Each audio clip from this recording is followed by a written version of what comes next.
Well, welcome back, guys, to my channel. It's Blue Angel, and you're watching Blue Angel Drone Life. And I'm just happened to come across one of the RC pilots here, and his name is Cy, and he's going to tell us a little about his plane and the club he belongs to. Oh, this is the RC 400 Club.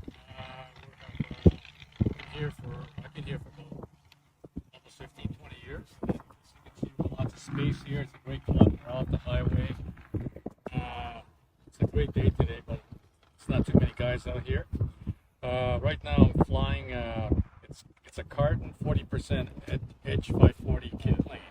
I built it. This plane's close to 20 years old. I've got about, I guess, maybe over 1,000 flights on it. 3W150 engine in it, 150 cc's. It's got canister mufflers. It's the tablet radio and JR servos. I've got a 3D prop here, so this is a specially made prop for 3D flying. It's a variable pitch, so the pitch starts at 8 here, and then it goes to 14 here. Being that higher pitch here tends to cool the engine a bit. Excellent. A bit better. So when you're hovering and doing your torque roll, your engine doesn't overheat. So does it fly like an aircraft? Like when you're with your controls, do you feel like you're actually the pilot? Somewhat, without all the dangers, of course.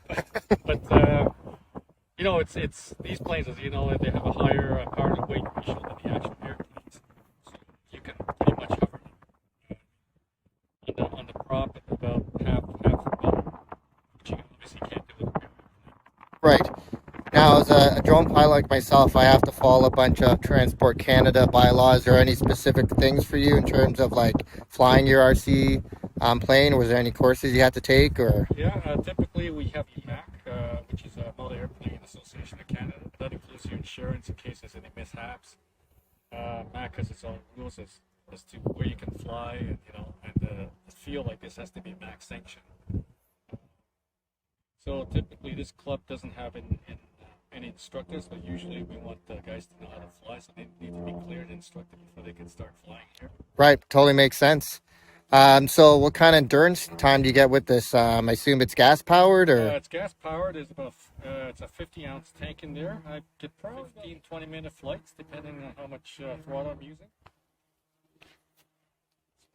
Yeah, I was noticing you're flying earlier, doing a bunch of acrobatic rolls and a few other things. And now, in this particular RC modeling hobbyist, are there like competitions you can go to, or? Yeah, there's this different kinds of competitions. The one that I personally like is IMAC, which is the International Motor Airplane Association.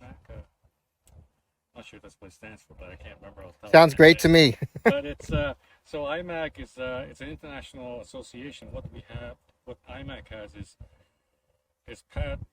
sequences that are modeled after the actual full-scale aerobatics. So you start off with basic sequences, you go through sportsman, intermediate, advanced, and then unlimited. So typically you go out for a flight. It has a set of sequences, maneuvers you have to perform, and you're scored accordingly to that. And then of course after a couple rounds, scores are compiled, and whoever has the highest score, which means the best maneuvers, according to the rule book, wins the competition. Cool. So like it's with like figure skating. oh, so there's a the artistic and the mechanical. Yeah, a bit of both, and then there's some of the competitions actually have a freestyle component in the end. So Oh yes, scores to that. That's right. And with that, you have to coordinate to music, originality, etc. So Right, so you got to keep the Russian judges happy. yeah, exactly. Same thing. So in terms of range, how far can this one go out? It's of course you'll go as far as you can see. Let's put it that way. Oh, so visual line of sight. Yeah. It's Okay. visual line of sight. Obviously, you can go further than that, but obviously, if it goes further than what you can see, you can't control it. Right, because you don't have. I assume you don't have a camera on there, and unlike a drone, there's no onboard camera on this, so you have to fly line of sight. Right, and there's no return to home. No, although some planes have gyros in them, there are certain things, certain planes you can do. that's available now. You can buy gyros. The gyros are not quite as like a they're not like a drone, but the gyro does stabilize the plane. Right. In different axes when it's windy. Right. But that's actually illegal in IMAC competition, so you're not supposed to. Fair enough. That's considered cheating. So with your controller, you're able to control the trim as well, I assume, or? Yes. There's a. So I can show you here. Sure, absolutely. Power this up. Takes a bit of time for this the computer radio to boot up a bit. Okay. It's actually a Windows program. Okay, nice. So hopefully you don't get the blue screen of death. There you go. So you have your. What I use, I have my throttle on my left stick. Right. I deploy a different mode. So I have ailerons here. Yeah. And you have your elevator and the rudder here. So depending on how you do it, some guys have their rudders on the left hand instead of the right, the left stick instead of the right stick. Could you just show me your ailerons and rudders again? Just. Yeah. Aileron, left. Yeah. Right rudder, left rudder. So just like a real plane, you got the three axis controls. That's awesome. And the throttle, of course. Yes. So what I have for this is because it's set up for low rates. So this would be a typical low rate. Right. If I'm just doing regular flying. Okay.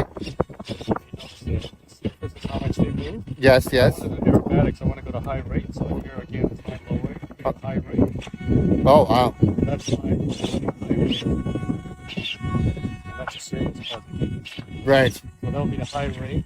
You want to do aerobatic maneuver. Do you ever worry about stalling or? All the time. Okay. All the time.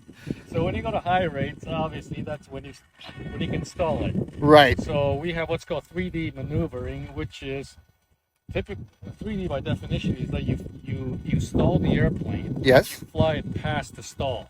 Okay. So then you actually only flying it on the prop. Okay. So as 3D flying, the wings don't have much lift. You past the point of stall. Right. So all your lift is the prop, and that's what's called 3D flying. Okay. Wow. As they call 3D dimensional flying. Right. So if someone wanted to get into this hobbyist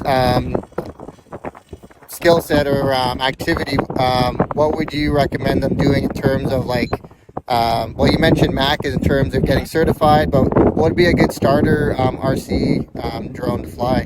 I think there's lots of unlike a couple of years ago when I started, you always had to buy and build your own kit from the box. Right. Now there's a lot of good planes that's available. They're called ARFs, almost ready to fly. Okay. And they're covered. All you have to do is do a bit of work, install the engine and the radio and the servos, and you're ready to go.